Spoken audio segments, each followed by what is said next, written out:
Well, good morning, y'all. Still at Bella Coola. Today I have an expedition to see some ancient indigenous petroglyphs. It's really raining today, though. I knew that was coming. I actually thought it was coming yesterday, so I lucked out yesterday. I'll take that.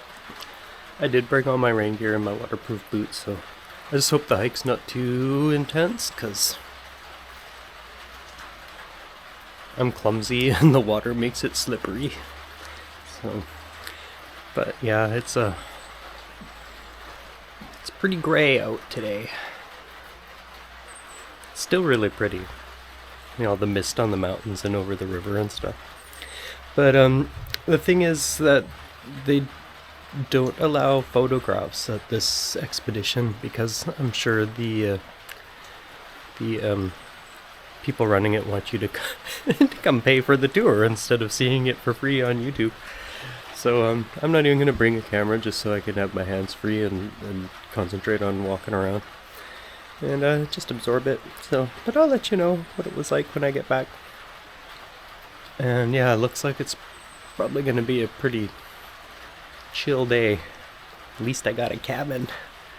But afterwards I might go to the museum. It's only like $3 or something like that to get in, so, and I'll be right kind of close to it, so I might do that too. Depends on how wet and soggy I feel. Alright, later. Hey everybody. So something strange happened to me on my way to my excursion. Nobody showed up. So like, not only like no tour guide, but no other customers either, so I was the only one there, and I waited like 45-50 minutes. My tour is supposed to be at 11, and I waited there till after 11:30, and I got there maybe 10 minutes before, 5 minutes before. So, yeah. I don't know. I sent them an email. We'll see what happens. Hopefully they'll give me a deal next time I come to town, and we can do it. Like, there was a number on the sign. I didn't go and check it out because I was sitting in the car because it's really raining today. And then I finally, at the point when I was about to leave, I went to just go see the sign.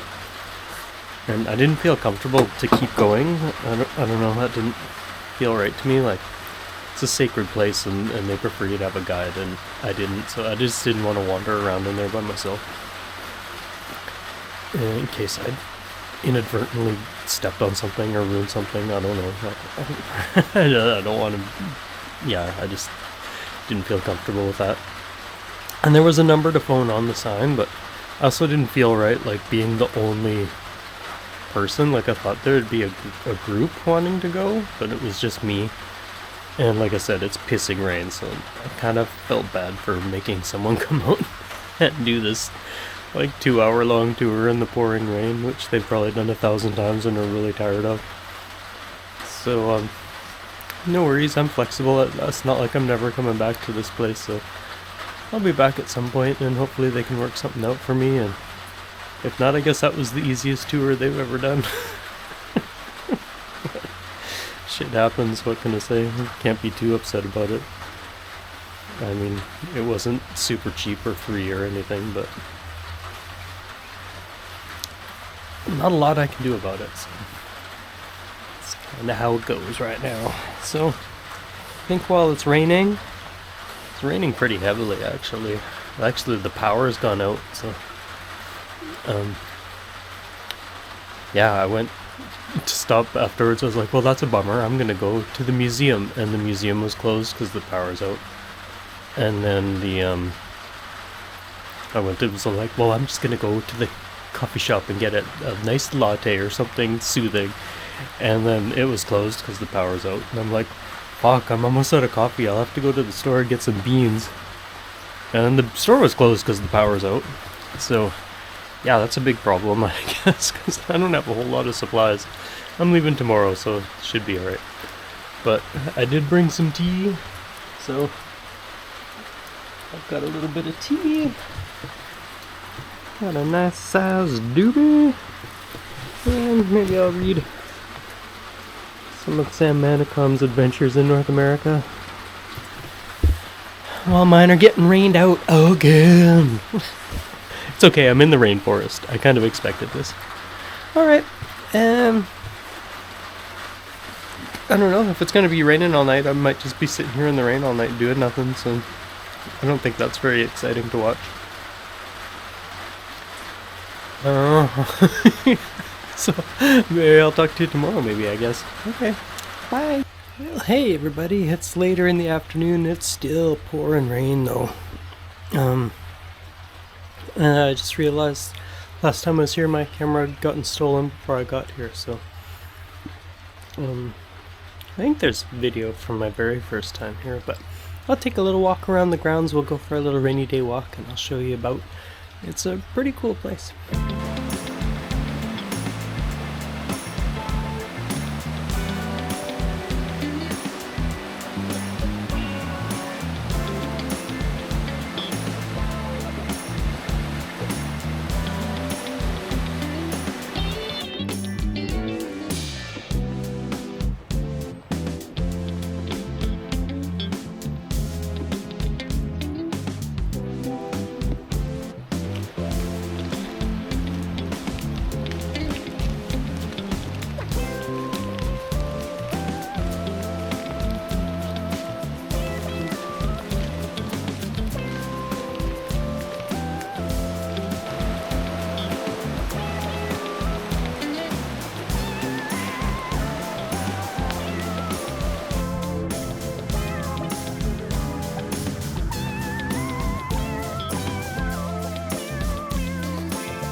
Well, good morning everybody.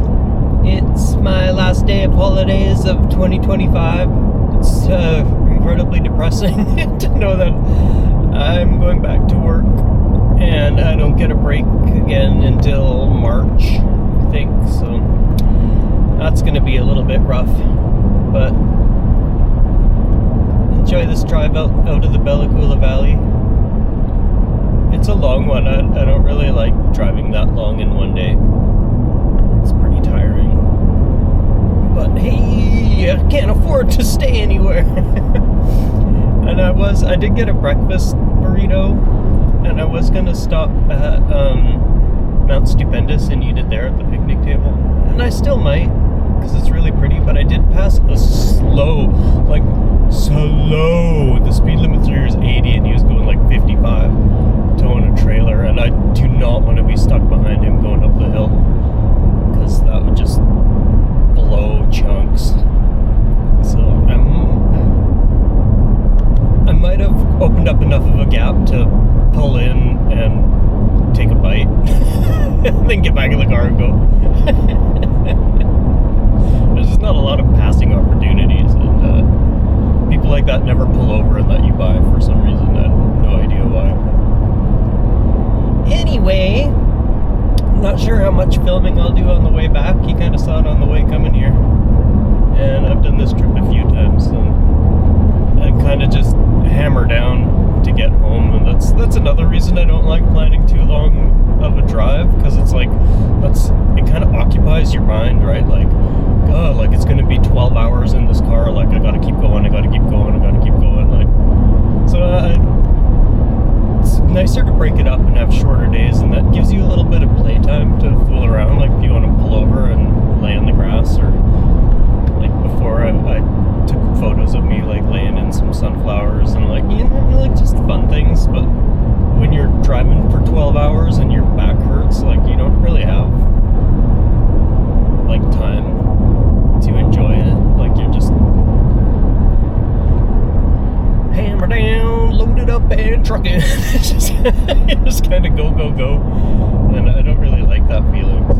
It's kind of why I prefer smaller days, especially when I'm on my bike. Like maybe 5-6 hour days is as much as I want to drive, whereas this is double that. So it's a long go, but it was worth it to come here. What a pretty spot. The cabin I rented was way above my expectations, and that campground is just so pretty that you don't really need to go anywhere else. And I'm actually a little cheesed that I paid for this tour, and like, I thought I'd get an email yesterday when I didn't even get a response or anything. Like, it just,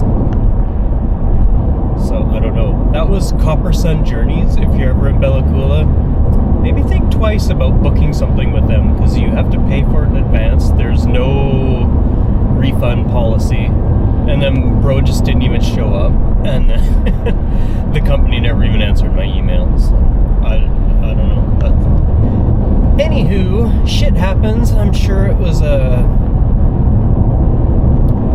honest mistake. We'll go with that. And at the end of the day, if I just donated $150 to an indigenous company, I guess I did.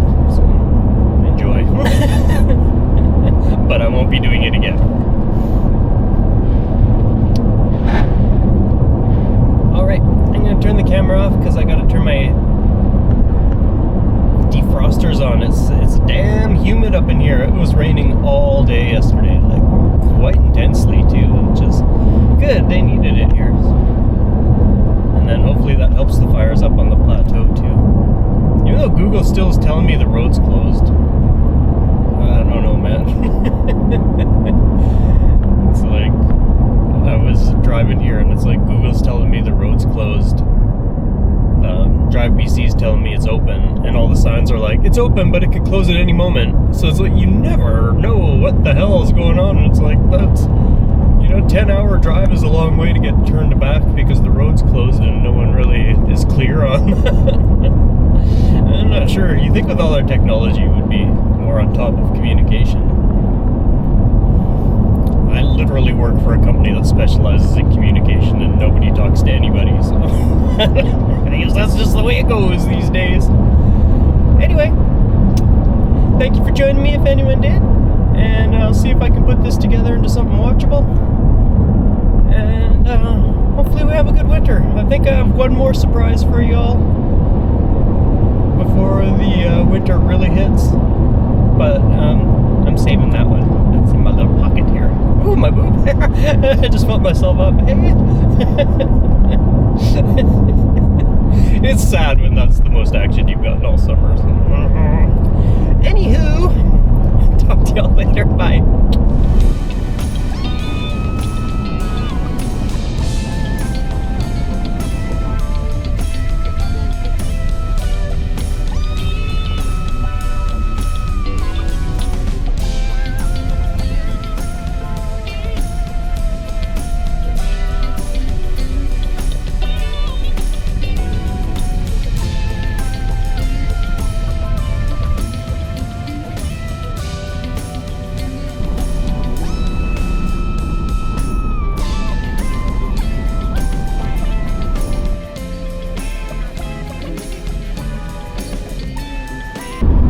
Hey y'all, I still got a couple hours left to go, but I just saw something really cool, like a bear. I don't know, he was brown in color, but I'm not sure if he was a grizzly or like a black bear.